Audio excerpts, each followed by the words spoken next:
साथियों, आप सभी का स्वागत है इन टुडे पर। मैं हूं आपके साथ मोहम्मद खालिद खान। इससे पहले हमने खबर दिखाई थी कि बीएसपी ने इनेलो से गठबंधन कर लिया है, जो कि यह भी कहा जा रहा था कि हरियाणा के अंदर अगर आकाश आनंद की एंट्री होती है तो एंट्री के बाद से कांग्रेस और भारतीय जनता पार्टी की मुश्किलें बढ़ सकती हैं। जी हां, वही हुआ। आज आकाश आनंद जिस तरीके से हरियाणा की एक जनसभा के अंदर गरजते हुए नजर आए हैं, आकाश आनंद ने भारतीय जनता पार्टी को निशाना बनाते हुए कहा कि साथियों, ये बताइए कि 7 साल में पर्चा लीक हुआ कि नहीं हुआ? 7 साल में 70 बार पर्चा लीक हुआ कि नहीं हुआ? साथियों, ये बताइए कि जो विपक्ष है, विपक्ष भी पूरी तरीके से भारतीय जनता पार्टी के सामने बोल नहीं पा रहा है। उसके बाद में आकाश आनंद जब बोलते हैं तो लोग सुनते आते हैं। अब जिस तरीके से बहुत भारी संख्या में लोग वहाँ मौजूद हैं, लगातार जिस तरीके से आकाश आनंद ने भारतीय जनता पार्टी के ऊपर जो शिकंजा कसा है, लगातार जो आकाश आनंद ने भारतीय जनता पार्टी को निशाना बनाया है, चलिए आपको सुनाते हैं कि आकाश आनंद ने क्या क्या कहा है। पूरी वीडियो देखिए, फिर आपको समझ में आएगा। और एक चीज़ आपको बता दें कि आकाश आनंद की वापसी के बाद से हरियाणा में जो बीएसपी के जो कार्यकर्ता हैं, जो समर्थक हैं, जो लोग हैं, उनके अंदर एक बड़ी खुशी की लहर है। और लोग ये कह रहे हैं कि ये मान के चलिए कि बीएसपी इस बार यहाँ से गठबंधन के साथ में सरकार बना सकती है। क्या आकाश आनंद कहा, आकाश आनंद ने क्या कहा है, चलिए आपको सुनाते हैं। जय भीम। साथियों, आज यहां मौजूद मेरी सभी माताएं, बहनें, बड़े बुजुर्ग के साथ साथ आज यहां इतनी बड़ी संख्या में शामिल सभी युवा साथियों, जिन्होंने अपने दिन में से आज इतना कीमती समय निकालकर हम सबको सुनने आए हैं, तो आप सभी का मैं एक बार तहे दिल से धन्यवाद करता हूं। और आज इस विशाल जनसभा को सफल बनाने के लिए जो हमारे बसपा और एनएलओ के सभी छोटे बड़े पदाधिकारी एवं नेतागण और हमारे मूवमेंट की जान, हमारे मेहनतकश कार्यकर्ताओं ने जो मेहनत कर आज इस सभा को सफल बनाया, तो आप सभी का भी मैं तहे दिल से धन्यवाद करता हूं। साथियों, मैं यहां हरियाणा में होने वाले विधानसभा आम चुनाव के संबंध में कुछ जरूरी बातें आप लोगों के बीच में रखना चाहूंगा।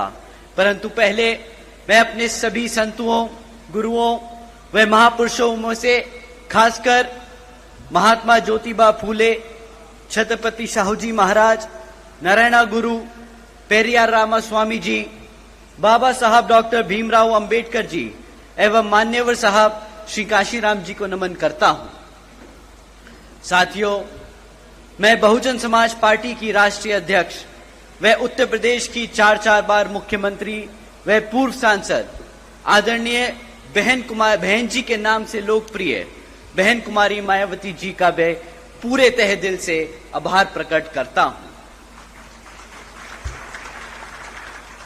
साथियों, जिन्होंने अपनी पूरी जिंदगी बामसेफ, DS4 वे बीएसपी के जन्मदाता एवं संस्थापक मान्यवर साहब श्री काशीराम जी के बताए हुए रास्ते पर चलकर परम पूज्य बाबा साहब डॉक्टर भीमराव अंबेडकर जी के मानवतावादी व आत्मसम्मान व स्वाभिमान के मूवमेंट के कारवां को अपने आजीवन त्याग, तपस्या व कड़े संघर्ष के जरिए एक नई राजनीतिक ऊर्जा, शक्ति प्रदान की है तथा उत्तर प्रदेश जैसे विशाल व महत्वपूर्ण राज्य में 4 बार अपनी पार्टी बीएसपी के नेतृत्व में सरकार बनाकर खासकर बहुजन समाज के लिए एक ऐसी मिसाल बन गई हैं, जिससे प्रेरणा लेकर करोड़ों लोग यहां हरियाणा में भी सामाजिक परिवर्तन व आर्थिक तरक्की के मिशनरी कार्य से जुड़ चुके हैं। इतना ही नहीं, बल्कि मैं खुद भी उनके इस नेतृत्व से प्रभावित होकर बीएसपी मूवमेंट से जुड़ा हूं और उनके पद चिन्हों पर चलकर इस मिशनरी दायित्व को, कर्तव्य को व फर्ज को अपनी आखिरी सांस तक निभाने की पूरी कोशिश करूंगा। साथियों, मैं हमारे अलायंस पार्टनर इंडियन नेशनल लोकदल एनएलओ के संस्थापक एवं पूर्व उप प्रधानमंत्री श्री चौधरी देवीलाल जी को तहे दिल से नमन करता हूं। साथ ही एनएलओ के राष्ट्रीय अध्यक्ष श्री ओम प्रकाश चौटाला जी और आज हम सबके बीच में मौजूद एनएलओ के महासचिव, राष्ट्रीय महासचिव और हमारे गठबंधन की ओर से हरियाणा प्रदेश के मुख्यमंत्री के उम्मीदवार श्री अभय सिंह चौटाला जी का भी तहे दिल से धन्यवाद और आभार प्रकट करता हूं। साथियों, पिछले 10 सालों से यहां पर हरियाणा प्रदेश में बीजेपी की सरकार चल रही है और अब चुनाव सर पर है, तो ये बीजेपी के लोग फिर से आपके बीच में आकर आपसे वोट मांगने का काम करने वाले हैं। परंतु साथियों, इस बार आप सबको वोट डालने से पहले इनसे कुछ जरूरी मुद्दों पर सवाल करना बहुत जरूरी है।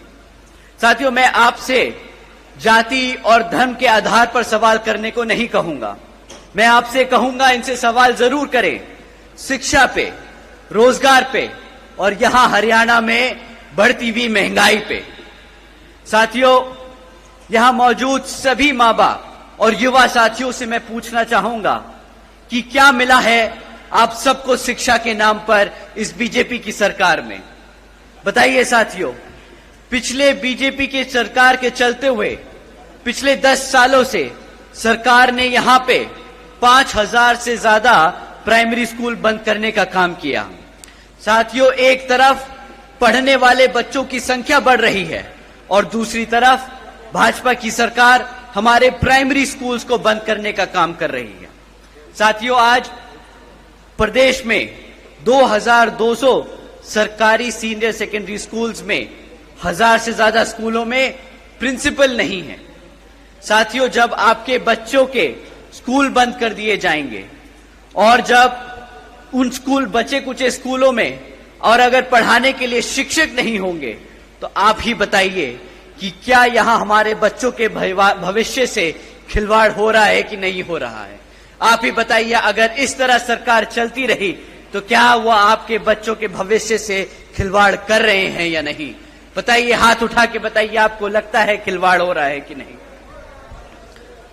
साथियों, बीजेपी के शासनकाल के दौरान शिक्षा के नाम पर सिर्फ पेपर लीक की खबरें हमें आए दिन सुनने को मिलती आ रही हैं। साथियों, ऐसा कोई भी सरकारी डिपार्टमेंट नहीं बचा जिसकी भर्ती के परीक्षा के पेपर पिछले 5 से 10 सालों में ना लीक हुए हों। आप ही बता दीजिए, जो हमारे युवा साथी आज यहां मौजूद हैं, आपने कितनी सरकारी नौकरियों के लिए परीक्षा दी और कितनी आपके परीक्षा के जो दिए हुए पेपर हैं वो लीक हो गए और आपको नौकरी नहीं दी गई? बताइए, यहां मेरे जितने भी युवा साथी हैं, हाथ उठाकर बताइए। साथियों, हकीकत तो ये है कि बीजेपी हो या कांग्रेस, दोनों ही पार्टियों ने हमारे बच्चों के भविष्य के साथ खिलवाड़ किया है। एक ने सरकार में रहकर कुछ नहीं किया और दूसरा विपक्ष में रहकर भी हमारे बच्चों की शिक्षा के लिए आवाज नहीं उठा पाया। तो साथियों, आप बताइए, क्या ऐसी पार्टियों को हक है सत्ता में आने का दोबारा? बताइए, हक है कि नहीं? तो साथियों, आने वाले इस विधानसभा आम चुनाव में इसका जवाब आप यहां अपनी बीएसपी और एनएलओ पार्टी के सामने वाला निशान व बटन दबाकर अपने यहां प्रत्याशी को जिताकर और हमारे अभय सिंह चौटाला जी को मुख्यमंत्री बनाकर उनको खदेड़ बहार कर ये जवाब जरूर देंगे। साथियों, एक तरफ बीजेपी और कांग्रेस की सरकार जो गरीब विरोधी नीतियों पर चल रही है और दूसरी तरफ हमारी आदरणीय बहन कुमारी मायावती जी की नीतियां हैं, जिसके तहत चलकर यूपी में बीएसपी की सरकार ने सावित्रीबाई फूले बालिका शिक्षा आशीर्वाद योजना चलाई थी।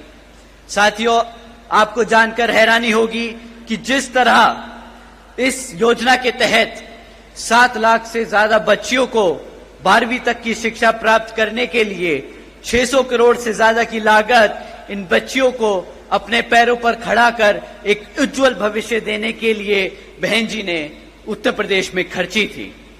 और इतना ही नहीं साथियों, आदरणीय बहन जी ने अपने शासनकाल में यूपी में 5,550 से ज्यादा प्राइमरी स्कूल्स का निर्माण करवाया था।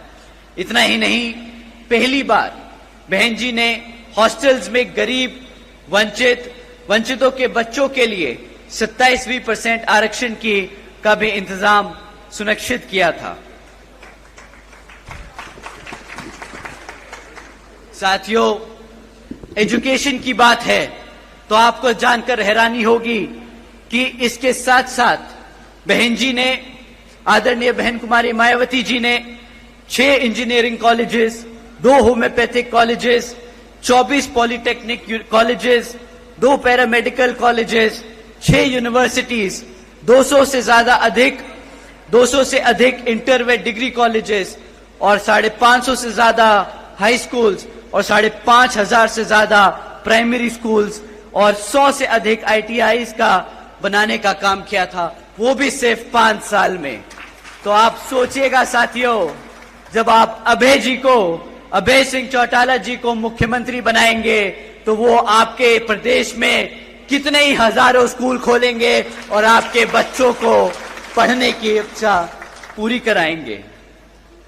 साथियों,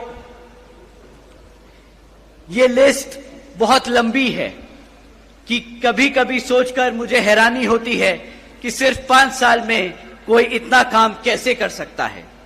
लेकिन साथियों, अगर अपने समाज के लिए, अपने लोगों के लिए काम करना कोई चाहे तो असंभव काम भी संभव हो जाता है।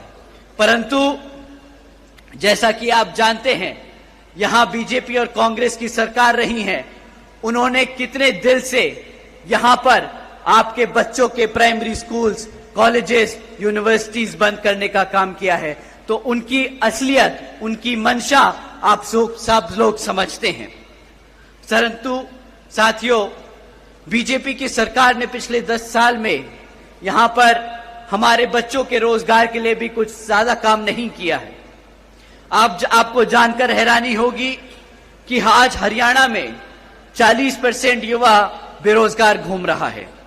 इतना ही नहीं साथियों, पिछले 10 साल में सरकार में लगातार होने के 10 साल सरकार में होने के लगातार बाद भी आज 2 लाख से ज्यादा सरकारी नौकरियों के पद खाली पड़े हैं। तो साथियों, आप समझ जाइए कि एक तरफ 40% युवा बेरोजगार घूम रहा है और दूसरी तरफ सरकार के पास 2 लाख से ज्यादा पद खाली पड़े हैं। तो आप समझ जाइए कि किस तरह ये सरकार, वो चाहे तो कल रात ही, आने वाले कुछ दिनों में ही हमारे सभी युवाओं को रोजगार दे सकती है। परंतु वो ये रोजगार देने की बजाय कौशल विकास निगम जैसी योजनाएं चलाकर परमानेंट जॉब्स को और कॉन्ट्रैक्चुअल जॉब्स के तहत यहां लोगों को रोजगार दे रही है। आपको जानकर शायद हैरानी हो कि ये जो परमानेंट जॉब्स हैं, इसके तहत आपको संविधान में दिया गया जो आरक्षण है वो मिलेगा, परंतु कॉन्ट्रैक्चुअल जॉब्स में कोई आरक्षण की व्यवस्था नहीं है। तो साथियों, ये सरकार सिस्टमैटिक तरीके से आप लोगों का आरक्षण खत्म करने का काम कर रही है।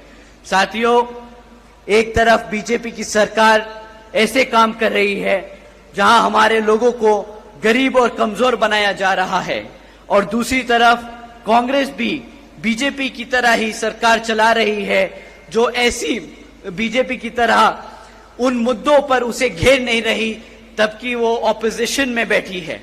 साथियों, आप लोगों को समझना होगा कि किस तरह बीजेपी आपके बच्चों को, आपके भविष्य को खत्म करने का काम कर रही है और कांग्रेस उनका चुपचाप विपक्ष में बैठकर उनका साथ दे रही है। साथियों, आपको जानकर हैरानी होगी कि एक तरफ ऐसी बीजेपी और कांग्रेस की सरकार है और दूसरी तरफ हमारे आदरणीय बहन कुमारी मायावती जी के शासनकाल के दौरान बसपा की सरकार ने यूपी में 90,000 से ज्यादा अधिक शिक्षकों को नौकरी दी थी, 1 लाख से अधिक सफाई कर्मचारियों को भर्ती किया था, 2 लाख से अधिक जवान पुलिस फोर्स में भर्ती की थी और 30 लाख से अधिक हमारे अपर कास्ट समाज के कमजोर लोगों को विभिन्न सरकारी नौकरियों देने का काम किया था। इतना ही नहीं बल्कि बहन जी के शासनकाल के दौरान बसपा की सरकार ने कृषि एवं संबंधित कार्यों में मिनिमम वेज को 55 रुपए से बढ़ाकर 100 रुपए प्रतिदिन किया था और अन्य पिछड़े वर्गों के लोगों की क्रीमी लेयर की वार्षिक आय को भी 3 लाख से बढ़ाकर 5 लाख रुपए करने का काम किया था। साथ ही साथ बहन जी ने गन्ना खरीद के दाम भी दुगने कर दिए थे। साथियों, उसी तरह जब आप अभय जी को यहां पर मुख्यमंत्री बनाने का काम करेंगे तो उसी तरह यहां पर भी आपकी फसल का सही दाम दिलाने का हमारे मुख्यमंत्री जी आप लोगों का पूरा काम करेंगे। साथियों, महंगाई पे मैं आप लोगों को क्या ही बोलूं।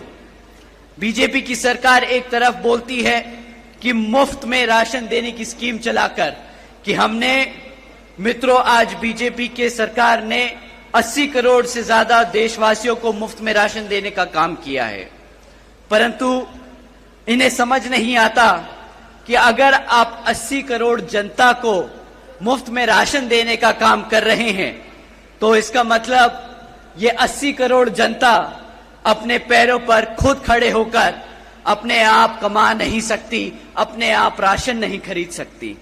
तो साथियों, जो सरकार आपके समाज को, आपके भविष्य को इस कदर खोखला कर दे कि वो अपने घर में खुद ही राशन खरीद कर अपने माँ बाप को ना खिला सके, तो क्या ऐसी सरकार को आप चाहेंगे कि वो सत्ता में बनी रहे या नहीं? तो साथियों, समय आ गया है ऐसी सरकार को सत्ता से उखाड़ फेंक यहां पर अभय सिंह चौटाला जी को मुख्यमंत्री बनाकर अपने भविष्य को सुरक्षित करने का।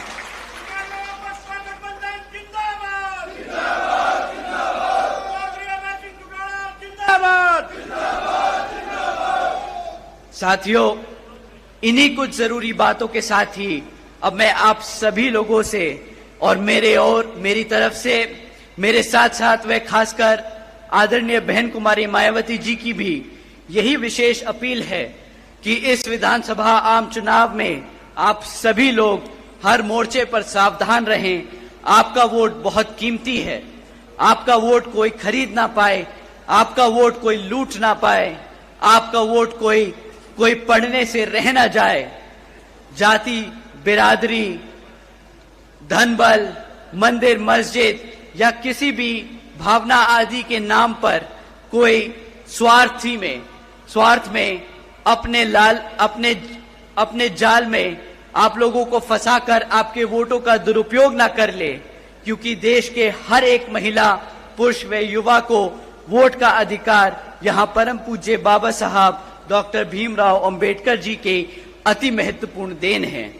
और मैं आप सभी से यह भी खास अपील करता हूं कि आपके यहाँ जिन क्षेत्र में बीएसपी और एनएलओ के विधानसभा उम्मीदवार चुनाव लड़ रहे हैं, तो उन्हें आप लोग वोटिंग मशीन पर बीएसपी का हाथी चुनाव चिन्ह और एनएलओ का चश्मे का चुनाव चिन्ह के सामने वाला बटन दबाकर भारी वोटों से यहां जरूर जिताने का काम करें। और अब अंत में मैं अपनी बात खत्म करने से पहले एक बार फिर से आप सभी का तहे दिल से धन्यवाद करता हूं। आप सब आज यहां इतनी बड़ी संख्या में मौजूद हुए, आप सबका तहे दिल से धन्यवाद। जय भीम, जय भारत।